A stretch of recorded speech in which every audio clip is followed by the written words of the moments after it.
Ele vai descobrir, Rodrigo. E quando descobrir, não vou conseguir impedir. Eu sei, mãe. Eu sei. Só me dá mais 2 semanas. Eu quase consegui resolver isso. 2 semanas? Foi isso que você disse em junho. Filho, tem coisa que você não resolve sozinho. Um extrato bancário dobrado 2 vezes dentro da minha bolsa. Uma mensagem que eu tinha digitado, pro meu irmão terminando, qualquer contato entre nós.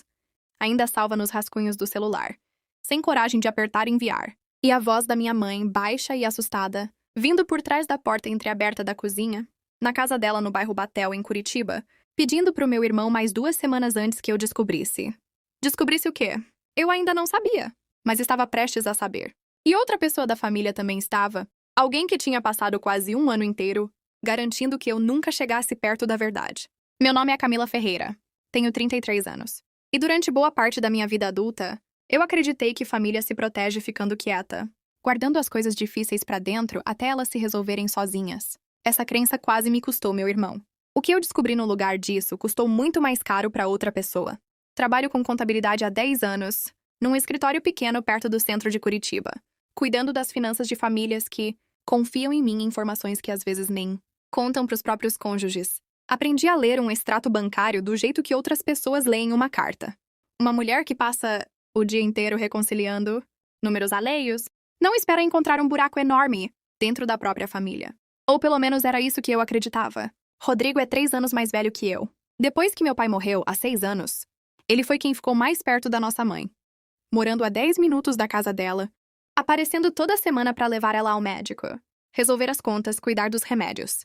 Eu, que morava mais longe, tentava ajudar do jeito que dava, ligando quase todo dia, indo visitar nos fins de semana. Eu nunca imaginei, até aquela tarde de agosto, que ia ficar parada do lado de fora daquela cozinha, com uma mensagem não enviada no celular, descobrindo que talvez eu não conhecesse. Meu próprio irmão do jeito que sempre pensei que conhecia. Deixa eu te contar como cheguei até aquela tarde na frente da cozinha da minha mãe, porque para entender por que aquela mensagem não enviada doeu tanto, você precisa entender a história entre mim, Rodrigo, e o motivo de eu ter começado a desconfiar dele em primeiro lugar. Minha mãe, Dona Regina, teve um princípio de AVC em março daquele ano. Recuperou bem, andando e falando normalmente semanas depois, mas o médico foi claro que a memória dela ia continuar instável por meses. Às vezes esquecendo detalhes recentes, às vezes repetindo a mesma pergunta 2 vezes na mesma tarde. Foi logo depois disso que Rodrigo sugeriu que ela assinasse uma procuração. Para facilitar as coisas, ele disse. Pagar as contas, resolver o banco, sem precisar levar ela toda vez que algum documento precisasse de assinatura. Fazia sentido na época. Eu mesma concordei. O que eu não sabia era que 3 meses depois disso, comecei a notar coisas estranhas, quando ajudava minha mãe a organizar os papéis num domingo. Um extrato de uma conta que eu não reconhecia, com movimentações que não batiam com nenhuma despesa que eu conseguia explicar. Perguntei para minha mãe sobre aquilo, e ela só balançou a cabeça confusa, dizendo que não lembrava de ter aberto conta nenhuma. Não contei nada pro Rodrigo na hora. Fiquei observando quieta, do jeito que aprendi a fazer a vida inteira quando alguma coisa me incomodava, e eu não tinha certeza se valia a pena criar um problema. Por causa disso, nos meses seguintes comecei a perceber outras coisas. Rodrigo sempre tinha uma desculpa pronta quando eu perguntava sobre as finanças da nossa mãe. Uma conta nova para separar o dinheiro da reforma do telhado. Um cartão adicional só para emergências. Nada que sozinho parecesse suspeito, mas juntando tudo, foi ficando cada vez mais difícil ignorar o padrão.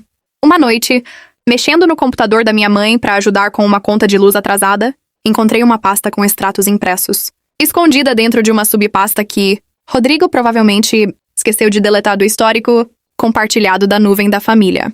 Números que não fechavam. Saques regulares, a cada 6 semanas, quase automáticos de uma conta que eu nunca soube que existia.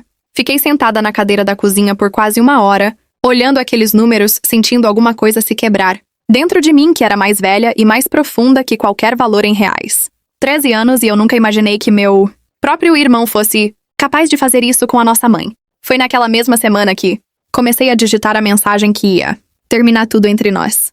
Foi na semana seguinte que fui até a casa da minha mãe sem avisar, carregando um bolo que ela adorava, e ouvi a conversa que mudou tudo de novo. Antes de contar o que aconteceu naquele domingo na cozinha, preciso te falar sobre o seu Anísio, porque sem ele, nada do que descobri depois faz sentido de verdade. Seu Anísio trabalhou com meu pai por quase 15 anos numa oficina, mecânica que ele tinha antes de se aposentar, o tipo de homem que meu pai confiava mais do que confiava em muita Gente da própria família. 2 anos atrás, a esposa dele precisou de um tratamento caro que o plano de saúde não cobria inteiro, e ele vendeu praticamente tudo o que tinha de valor tentando juntar dinheiro.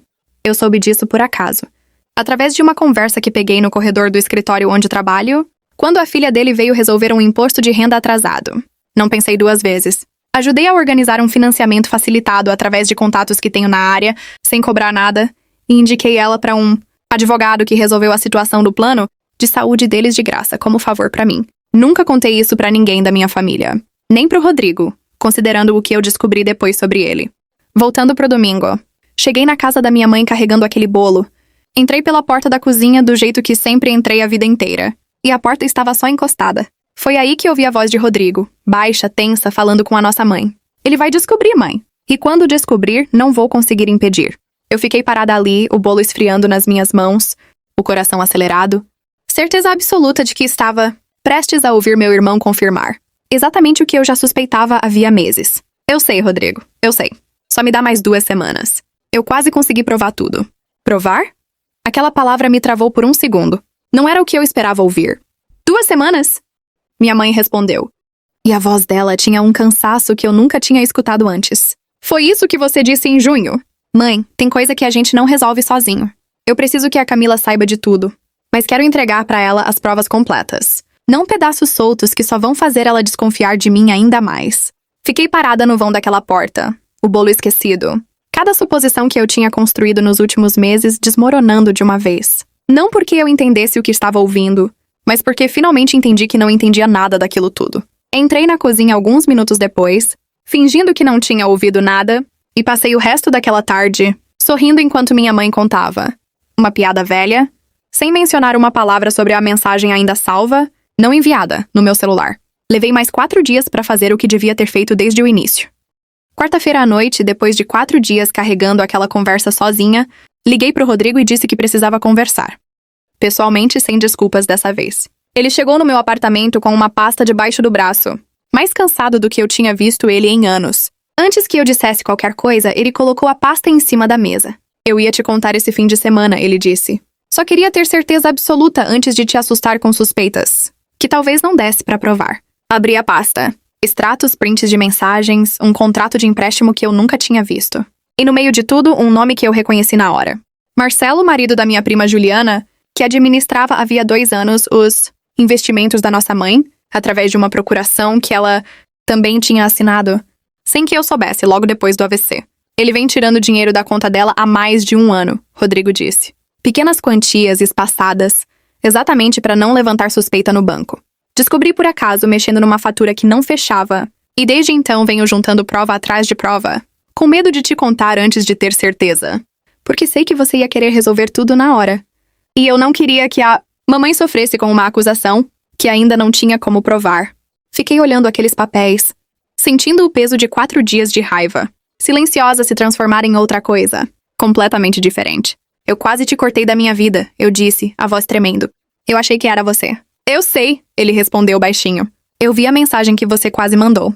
A mamãe me mostrou o celular sem querer, um dia que você deixou aberto na cozinha. Contratamos um advogado especializado em idosos naquela mesma semana. As provas que Rodrigo tinha juntado, somadas ao histórico bancário completo, mostraram que Marcelo tinha desviado pouco mais de R$90 mil em 14 meses, usando a mesma desculpa sempre: investimentos, taxas, reformas que nunca aconteceram.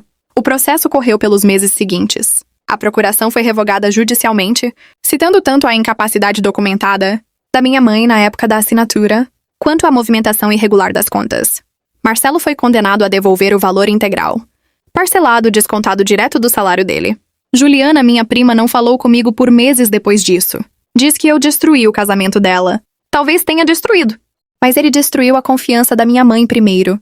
E isso pesa mais pra mim do que qualquer constrangimento familiar. Hoje, Rodrigo e eu dividimos tudo sobre as finanças da nossa mãe abertamente, sem segredos, sem provas escondidas, esperando o momento certo. Aprendi do jeito mais difícil possível que ficar quieta enquanto desconfia de alguém quase me custou o único irmão que eu tenho. Se você está guardando uma suspeita silenciosa sobre alguém da sua família, converse antes que o silêncio decida por você.